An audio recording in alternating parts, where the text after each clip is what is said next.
வணக்கம்.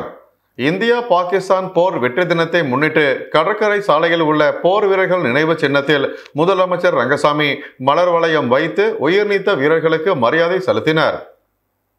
புதுச்சேரி அரசு செய்தி மற்றும் விளம்பரத்துறை சார்பில் 1971 இந்தியா பாகிஸ்தான் போர் வெற்றி தினம் அரசு விழாவாக இன்று கொண்டாடப்பட்டது.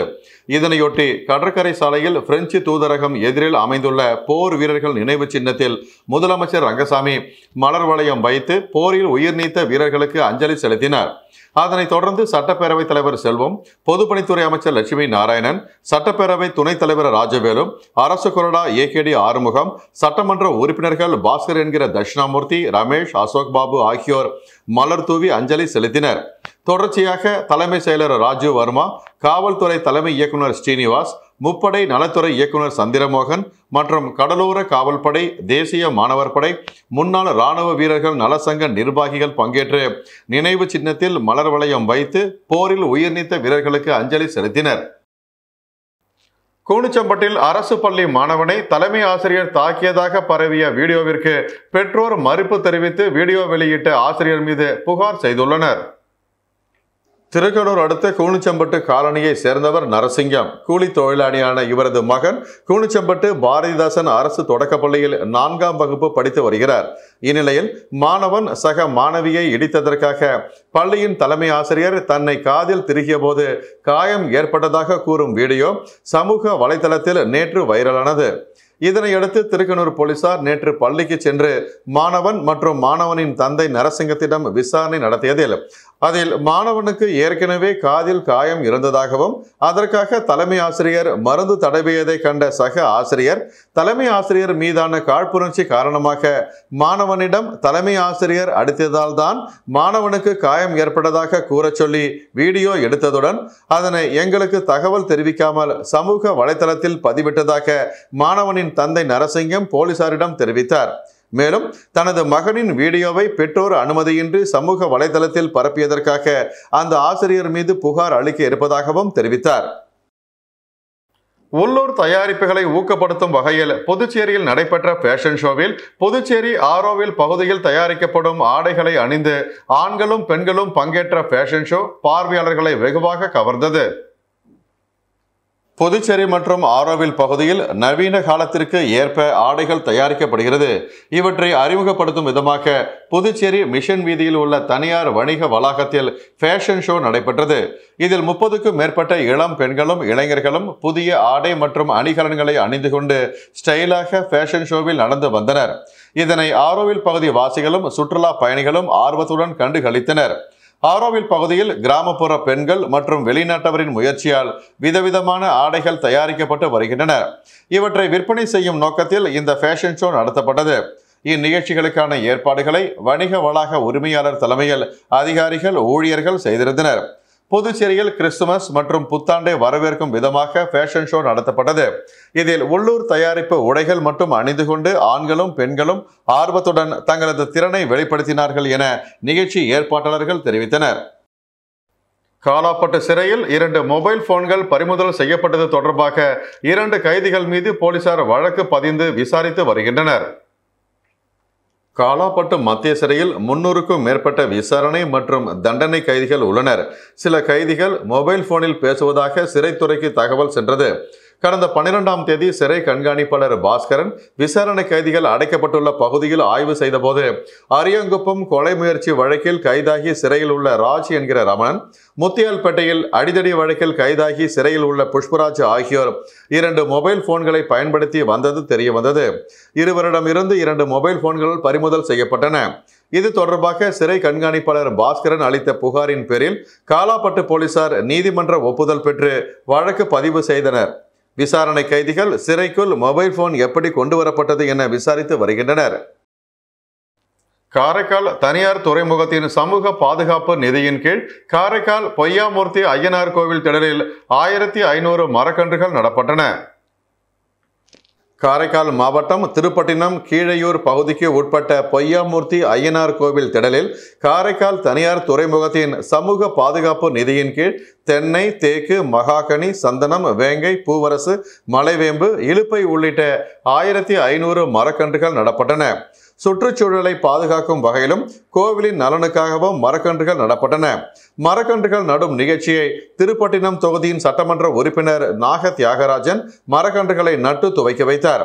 இந்நிகழ்ச்சியில் தனியார் துறைமுக பொறுப்பாளர்கள், பொய்யாத மூர்த்தி ஐயனார் கோவில் அறங்காவல் வாரியத்தின் தலைவர் ராஜேந்திரன், செயலாளர் மாதவன் உள்ளிட்ட ஏராளமானோர் கலந்து கொண்டனர். புதுச்சேரி உருளையன்பேட்டை தொகுதிக்கு உட்பட்ட நேரு நகரில் மின்துறை மூலம் 22 லட்சம் ரூபாய் மதிப்பீட்டில் அமைக்கப்பட்டுள்ள புதிய மின் மாற்றியை தொகுதியின் சட்டமன்ற உறுப்பினர் நேரு தொடங்கி வைத்தார். புதுச்சேரி உருளையன்பேட்டை தொகுதிக்கு உட்பட்ட நேரு நகர் மற்றும் அதனை சுற்றியுள்ள பகுதிகளில் அடிக்கடி ஏற்படும் மின்தடைக்கு தீர்வு காணும் வகையில் மின்துறை மூலம் ரூபாய் 22 லட்சம் மதிப்பில் புதிய மின்மாற்றி அமைக்கப்பட்டு அதன் துவக்க விழா இன்று நடைபெற்றது. விழாவில் தொகுதி சட்டமன்ற உறுப்பினர் நேரு தலைமை தாங்கி மக்கள் பயன்பாட்டிற்காக புதிய மின்மாற்றியை இயக்கி தொடங்கி வைத்தார். இந்நிகழ்ச்சியில் மின்துறையை சேர்ந்த செயற்பொறியாளர், உதவி பொறியாளர், இளநிலை பொறியாளர், மின்துறை ஊழியர்கள் மற்றும் மனிதநேய மக்கள் சேவை மைய நிர்வாகிகள் உட்பட அப்பகுதி மக்கள் திரளாக கலந்து கொண்டனர். புதுச்சேரி திருவள்ளுவர் பேருந்து நிலையம் அருகே கஞ்சா விற்பனையில் ஈடுபட்ட 2 இளைஞர்களை கைது செய்த போலீசார் அவர்களிடமிருந்து கஞ்சா பொட்டலங்களை பறிமுதல் செய்தனர். புதுச்சேரியில் கஞ்சா மற்றும் போதைப் பொருட்களை ஒழிக்கும் பொருட்டு புதுச்சேரி சட்டம் ஒழுங்கு முதுநிலை காவல் கண்காணிப்பாளர் நாரா சைத்தன்யா மற்றும் கிழக்கு காவல் கண்காணிப்பாளர் சுவாதி சிங் உத்தரவின் பெயரில் போலீசார் தீவிர கண்காணிப்பு பணியில் ஈடுபட்டு வருகின்றனர். இந்நிலையில் உருளையன்பேட்டை காவல் நிலைய ஆய்வாளர் சந்திரசேகரன் தலைமையிலான போலீசார் திருவள்ளுவர் பேருந்து நிலையம் அருகே கண்காணிப்பு பணியில் ஈடுபட்டிருந்தனர். அப்போது சந்தேகப்படும்படி நின்றிருந்த 2 இளைஞர்களை போலீசார் பிடித்து சோதனை செய்ததில் அவர்கள் கஞ்சா பொட்டலங்களை மறைத்து வைத்திருந்தது தெரிய வந்தது. இதனையடுத்து 2 பேரையும் காவல் நிலையம் அழைத்து சென்று விசாரணை மேற்கொண்டதில் அன்னை இந்திரா நினைவு நகரை சேர்ந்த தீபன் மற்றும் சண்முகம் என்பதும் அவர்கள் பள்ளி, கல்லூரி மற்றும் இளைஞர்களுக்கு கஞ்சா விற்பனை செய்தது தெரிய வந்தது. இதனையடுத்து 2 பேரையும் கைது செய்த போலீசார் நீதிமன்றத்தில் ஆஜர்படுத்தி காலாப்பட்டு மத்திய சிறையில் அடைத்தனர். புதுச்சேரி மூலகுளம் ஜே நகர் மாணவர்கள் மற்றும் இளைஞர்களுக்கு கஞ்சா விற்பனை செய்த வாலிபரை போலீசார் கைது செய்தனர். புதுச்சேரி உழவர்கரை தொகுதிக்கு உட்பட்ட மூலகுளம் ஜே நகர் பகுதியில் கஞ்சா விற்பனை நடைபெறுவதாக ரெட்டியார்பாளையம் காவல் நிலையத்திற்கு புகார் வந்தது.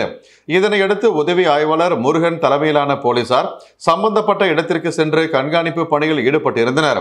அப்போது சந்தேகப்படும்படி நின்றிருந்த வாலிபரை பிடித்து சோதனை செய்ததில் அவர் கஞ்சா பொட்டலங்களை மறைத்து வைத்திருந்தது தெரிய வந்தது. இதனையடுத்து அவரை காவல் நிலையம் அழைத்து சென்று விசாரணை மேற்கொண்டதில் ஜே நகர் பகுதியை சேர்ந்த ராபர்ட் என்பதும் மாணவர்கள் மற்றும் இளைஞர்களுக்கு கஞ்சா விற்பனை செய்ததும் தெரிய வந்தது. அதனைத் தொடர்ந்து ராபர்ட் மீது போலீசார் வழக்கு பதிவு செய்து நீதிமன்றத்தில் ஆஜர்படுத்தி காலாப்பட்டு மத்திய சிறையில் அடைத்தனர். மதகடிப்பட்டில் உள்ள ஸ்ரீ மணக்குள விநாயகர் கல்வி அறக்கட்டளையின் SMB பள்ளியில் உலக மண் நாள் கொண்டாடப்பட்டது. ஒவ்வொரு ஆண்டும் டிசம்பர் 5ஆம் தேதி சர்வதேச அளவில் உலக மண் தினம் கொண்டாடப்படுகிறது. அதன்படி உலகில் மண் வளத்தை பாதுகாக்க வேண்டும் என்பது குறித்து மாணவர்களிடம் விழிப்புணர்வு ஏற்படுத்துவதற்காக SMB பள்ளியில் உலக மண் தினம் கொண்டாடப்பட்டது. மணக்குள விநாயகர் கல்வி அறக்கட்டளையின் தலைவர் தனசேகரன் தலைமையில் நடைபெற்ற விழாவில் துணைத் தலைவர் சுகுமாரன், செயலாளர் நாராயணசாமி, கேசவன், பொருளாளர் ராஜராஜன், மணக்குள விநாயகர் பொறியியல் கல்லூரியின் இயக்குனர் மற்றும் முதல்வருமான முனைவர் வெங்கடாஜலபதி ஆகியோர் சிறப்பு விருந்தினர்களாக கலந்து கொண்டனர். இந்நிகழ்ச்சியில் மாணவர்கள் மண் பாதிப்பினால் ஏற்படும் விளைவுகள் குறித்த விழிப்புணர்வு பதாகைகளை ஏந்தி உறுதிமொழி எடுத்துக் கொண்டனர். இந்நிகழ்ச்சிக்கான ஏற்பாடுகளை முதல்வர் மற்றும் துணை முதல்வர், நிர்வாக அலுவலர், ஆசிரியர்கள் ஆகியோர் செய்திருந்தனர். ஆதிதிராவிட மக்களுக்கு வழங்கப்படும் சிறப்பு கூறு நிதியில் 35% மட்டும் செலவு செய்துள்ளதாக புதுச்சேரி அரசு மீது குற்றம் சாட்டி காரைக்காலில் ஆதிதிராவிடர் மற்றும் பழங்குடியின அமைப்பினர் போராட்டத்தில் ஈடுபட்டனர். புதுச்சேரி மாநிலத்தில் ஆதிதிராவிடர் மற்றும் பழங்குடியின மக்களுக்காக ஒதுக்கப்படும் சிறப்பு கூறு நிதியில் 35% மட்டுமே புதுச்சேரி அரசு செலவு செய்துள்ளதாக குற்றஞ்சாட்டி ஆதிதிராவிடர் மற்றும் பழங்குடியின மக்கள் கூட்டமைப்பு சார்பில் காரைக்காலில் கண்டன ஆர்ப்பாட்டம் நடைபெற்றது. இந்த ஆர்ப்பாட்டத்தில் 35% மட்டுமே புதுச்சேரி அரசு செலவு செய்துள்ளதாகவும் மீதமுள்ள 65% நிதியை 3 மாத காலத்திற்குள் செலவு செய்ய முடியுமா எனவும் கேள்வி எழுப்பப்பட்டுள்ளது. காரைக்கால் புதிய பேருந்து நிலையத்தில் நடைபெற்ற 100க்கும் மேற்பட்டோர் கலந்து கொண்ட இந்த கண்டன ஆர்ப்பாட்டத்தில் புதுச்சேரி அரசுக்கு எதிராகவும் ஆதிதிராவிடர் நலத்துறைக்கு எதிராகவும் கண்டன முழக்கங்களை எழுப்பி ஆர்ப்பாட்டத்தில் ஈடுபட்டனர். சபரிமலைக்கு சென்றபோது சாலை விபத்தில் சிக்கி படுகாயமடைந்த புதுச்சேரி ஐயப்ப பக்தர்களை சபாநாயகர் செல்வம் நேரில் சந்தித்து ஆறுதல் கூறினார். புதுச்சேரி மணவெளி தொகுதி நல்லவாடு கிராமத்தை சேர்ந்த ஐயப்ப பக்தர்கள் சபரிமலை யாத்திரை சென்றபோது கேரள மாநிலத்தில் ஏற்பட்ட சாலை விபத்தில் படுகாயம் அடைந்தனர். இதுகுறித்து தகவல் அறிந்த புதுச்சேரி சட்டப்பேரவைத் தலைவர் செல்வம் எடுத்த நடவடிக்கையின் அடிப்படையில் அவர்களுக்கு அங்கு முதல் உதவி சிகிச்சை அளிக்கப்பட்டு மேல் சிகிச்சைக்காக புதுச்சேரி அழைத்து வரப்பட்டனர். புதுச்சேரி அரசு பொது மருத்துவமனையில் அனுமதிக்கப்பட்டுள்ள விபத்தில் காயமடைந்தவர்களை சட்டப்பேரவைத் தலைவர் செல்வம் நேரில் சந்தித்து ஆறுதல் கூறியதோடு அவர்களுக்கு உரிய சிகிச்சை அளிக்க மருத்துவர்களை கேட்டுக்கொண்டார். புதுச்சேரியில் மகப்பேறு நல உதவி திட்டத்திற்கு விண்ணப்பிக்கலாம் என மகளிர் மற்றும் குழந்தைகள் மேம்பாட்டுத்துறை இயக்குனர் முத்துமீனா அறிவித்துள்ளார். புதுச்சேரி அரசு மகளிர் மற்றும் குழந்தைகள் மேம்பாட்டுத்துறை இயக்குனர் முத்துமீனா வெளியிட்டுள்ள செய்திக்குறிப்பில், மகளிர் மற்றும் குழந்தைகள் மேம்பாட்டுத்துறை தாய் சேய் நலன் கருதி பிரதான் மந்திரி மாத்ரு வந்தனா யோஜனா திட்டத்தை மகப்பேறு நல உதவி திட்டமாக செயல்படுத்தி வருகின்றது. கருவுற்ற காலத்தில் தாய்மார்களின் உடல் மாறுபாட்டின் காரணமாக வேலைக்கு செல்ல முடியாத நிலையில் ஏற்படும் ஊதிய இழப்பினை ஈடு செய்ய நிதி உதவி அளிக்கப்படுகின்றது. இத்திட்டம் முதல் கர்ப்பத்திற்கு 5000 ரூபாய் 2 தவணைகளாக நேரடியாக அவர்கள் வங்கிக் கணக்கில் வரவு வைக்கப்படுகின்றது. இந்த திட்டத்தின் கீழ் பயன்பெறுவதற்கு பெண்கள் கருவுற்ற முதல் 3 மாத காலத்திற்குள் அருகில் உள்ள அங்கன்வாடி மையத்தில் பதிவு செய்து கொள்ள வேண்டும். இந்த திட்டத்தின் கீழ் பயனடையும் வகையில் 5 நாள் சிறப்பு முகாம் வருகின்ற 18ஆம் தேதி முதல் 22ஆம் தேதி வரை அனைத்து அங்கன்வாடி மையங்களிலும் நடக்க உள்ளது. 1/4/2022 முதல் இரண்டாவதாக பிறந்த குழந்தை பெண் குழந்தையாக இருந்தால் 6000 ரூபாய் குழந்தை பிறப்பிற்கு பிறகு ஒரே தவணையாக தாயின் வங்கி கணக்கில் வரவு வைக்கப்படும். எனவே 2வது குழந்தை பெண் குழந்தையாக பெற்ற தாய்மார்களும் இந்த சிறப்பு முகாமில் பங்கேற்று விண்ணப்பிக்கலாம் என குறிப்பிடப்பட்டுள்ளது. புதுச்சேரியில் சிவில் உரிமைகள் பாதுகாப்பு சட்டம் மற்றும் வன்கொடுமை தடுப்பு சட்டம் அமலாக்கத்தை மறு ஆய்வு செய்வதற்கான மாநில அளவிலான கண்காணிப்பு குழு கூட்டம் முதலமைச்சர் ரங்கசாமி தலைமையில் நடைபெற்றது. புதுச்சேரி சட்டப்பேரவையில் ஆதி திராவிடர் நலம் மற்றும் பழங்குடியினர் சார்பில் சிவில் உரிமைகள் பாதுகாப்பு சட்டம் மற்றும் வன்கொடுமை தடுப்பு சட்டம் அமலாக்கத்தை மறு ஆய்வு செய்வதற்கான மாநில அளவிலான கண்காணிப்பு குழு கூட்டம் முதலமைச்சர் ரங்கசாமி தலைமையில் நடைபெற்றது. இக்கூட்டத்தில் சட்டப்பேரவைத் தலைவர் செல்வம், அமைச்சர் ஜெயக்குமார், துணை சட்டப்பேரவைத் தலைவர் ராஜவேலு, முன்னாள் அமைச்சர் சந்திரபிரியங்கா ஆகியோர் முன்னிலை வகித்தனர். கூட்டத்தில் எஸ்சி மற்றும் எஸ்டி பாதுகாப்பு செல்களை அமைப்பது, சிறப்பு காவல் நிலையங்களை நிறுவுதல், வழக்கை விசாரித்து 60 நாட்களுக்குள் குற்றப்பத்திரிகை தாக்கல் செய்வது, வன்கொடுமைகளால் பாதிக்கப்பட்டவர்களுக்கு நிவாரணம் மற்றும் மறுவாழ்வு வழங்குவது உட்பட பல்வேறு செயல்பாடுகள் குறித்து விவாதிக்கப்பட்டது. இந்த கூட்டத்தில் தலைமை செயலர், மாவட்ட ஆட்சியர், ஆதி திராவிட நலத்துறை இயக்குனர் இளங்கோவன் உட்பட அதிகாரிகள் பலர் கலந்து கொண்டனர். புதுச்சேரியில் கஞ்சா விற்பனையில் ஈடுபட்ட 3 பேரை கைது செய்த போலீசார் அவர்களிடமிருந்து 1 லட்சம் ரூபாய் மதிப்பிலான 2 கிலோ கஞ்சாவை கைப்பற்றினர். புதுச்சேரி கோரிமேடு மேட்டுப்பாளையம் அருகே கஞ்சா விற்பதாக கோரிமேடு போலீசாருக்கு தகவல் வந்தது. அதன் பேரில் சப் இன்ஸ்பெக்டர்கள் ரமேஷ், கோவிந்தன் மற்றும் போலீசார் அப்பகுதியில் ரோந்து பணியில் ஈடுபடுத்தப்பட்டிருந்தனர். அப்போது வெள்ளவாரி என்ற இடத்தில் சந்தேகப்படும்படி நின்றிருந்த 3 பேரை பிடித்து சோதனை செய்ததில் அவர்கள் கஞ்சா வைத்து விற்றது தெரிய வந்தது. விசாரணையில் புதுச்சேரி சண்முகாபுரம் கனகராஜ், வானூர் ராக் என்கின்ற பாலாஜி, ராஜ் என்கின்ற வெற்றிவேந்தன் என தெரிய வந்தது. மூவரையும் கைது செய்த போலீசார் அவர்களிடமிருந்து 1 லட்சம் ரூபாய் மதிப்புள்ள 2 கிலோ கஞ்சா, 2 மொபைல் போன்கள், பைக் ஆகியவற்றை பறிமுதல் செய்தனர். தொடர்ந்து நீதிமன்றத்தில் ஆஜர்படுத்தி காலாப்பட்டு மத்திய சிறையில் அடைத்தனர். புதுச்சேரி பிஆர்டிசியில் பணிபுரியும் ஊழியர்களை பழிவாங்கும் நோக்கில் சம்பளம் வழங்காமல் நிர்வாகம் பழிவாங்கி வருவதாக ஊழியர்கள் குற்றம் சாட்டியுள்ளனர். புதுச்சேரி சாலை போக்குவரத்து கழகத்தில் தொழிலாளர்கள், நடத்துனர்கள், ஓட்டுநர்கள் என 700க்கும் மேற்பட்டோர் பணிபுரிந்து வருகின்றனர். இவர்களுக்கு கடந்த மாத சம்பளம் இதுவரை வழங்கப்படவில்லை. இதற்கு அதிகாரிகள் சரியான பதில் அளிக்காததால் தொழிலாளர்கள் பிஆர்டிசி தலைமை அலுவலகத்தில் போராட்டத்தில் ஈடுபட்டனர். பின்னர் செய்தியாளர்களை சந்தித்த அவர்கள் பிஆர்டிசியில் மாதம் சம்பளம் வழங்கி வந்த நிலையில் தற்போது புதிய நிர்வாக அதிகாரி நியமிக்கப்பட்ட பிறகு இதுவரை சம்பளம் வழங்கப்படவில்லை. ஆனால் கணக்கு பிரிவில் பணிபுரியும் 10 பேருக்கு மட்டும் சம்பளம் வழங்கப்பட்டுள்ளது. ஆனால் மக்கள் தொழிலாளர்கள் சுமார் 700க்கும் மேற்பட்டோருக்கு சம்பளம் வழங்கப்படவில்லை. எனவே ஊழியர்களில் விரோத போக்குடன் நடந்து கொள்ளும் நிர்வாக அதிகாரியை உடனடியாக மாற்றம் செய்ய வேண்டும் என வலியுறுத்தியுள்ளனர். சாரம், அரசு தொடக்கப்பள்ளியில் அறிவியல் கண்காட்சி உள்ளிட்ட முப்பெரும் விழா நடைபெற்றது. புதுச்சேரி சாரம் காமராஜர் சாலையில் உள்ள அரசு தொடக்கப்பள்ளியில் அறிவியல் கண்காட்சி, பாரதியார் பிறந்தநாள் விழா மற்றும் மூலிகை தோட்ட திறப்பு விழா உள்ளிட்ட முப்பெரும் விழா நடைபெற்றது. இதில் பள்ளி தலைமை ஆசிரியை புவனேஸ்வரி அனைவரையும் வரவேற்றார். சிறப்பு விருந்தினராக பள்ளி கல்வித்துறை துணை ஆய்வாளர் குலசேகரன் கலந்து கொண்டு அறிவியல் கண்காட்சியினை திறந்து வைத்து பார்வையிட்டார். மேலும் இப்பள்ளியில் அமைக்கப்பட்டுள்ள மூலிகை தோட்டத்தினை பெற்றோர் ஆசிரியர் சங்க தலைவர் அமரன் திறந்து வைத்தார். மேலும் இந்நிகழ்ச்சியில் மாணவர்களால் காட்சிப்படுத்தப்பட்ட சிறந்த அறிவியல் படைப்பினை தேர்வு செய்து அவர்களுக்கு சான்றிதழ் வழங்கப்பட்டது. நடைபெற்ற இந்நிகழ்ச்சிக்கான ஏற்பாடுகளை பள்ளியின் ஆசிரியைகள் சிறப்பாக செய்திருந்தனர்.